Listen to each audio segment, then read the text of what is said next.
exactly how it looked.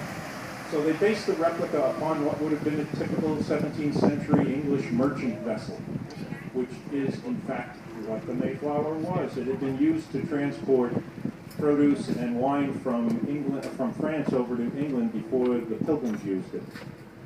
108 feet long, 28 feet wide, draws 13.5 feet of water, and you can imagine putting 102 pilgrims and the crew, plus the crew, on board that little vessel.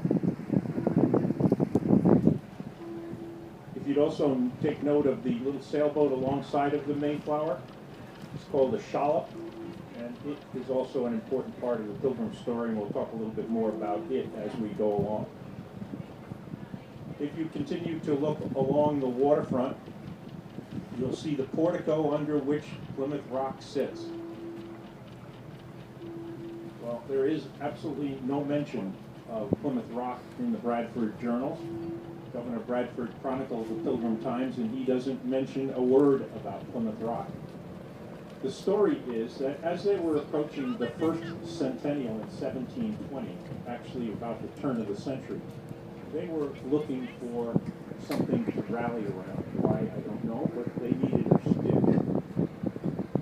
So there were no surviving members of the original Mayflower group alive at that time, some 80 years after they landed. But there was an old town father. The gentleman was 96 years old. He had known many of the Pilgrims. He had grown up with them. So they carried him in a chair down to the waterfront, and they said, where did they tell you they landed? And he said, Mary Alcott told me they landed right over there by that big rock. And the rock became the rallying point for that centennial and many more.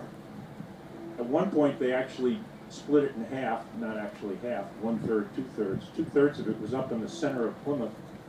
People used to come by with a hammer and chip off a piece of it and take it home as a souvenir. There's actually a chunk of it in the Smithsonian. And I believe there's a few doorsteps around Plymouth that were actually pieces of the original rock. Well, again, on one of the centennials, the tricentennial in 1920, the state of Massachusetts purchased the land on either side of the rock.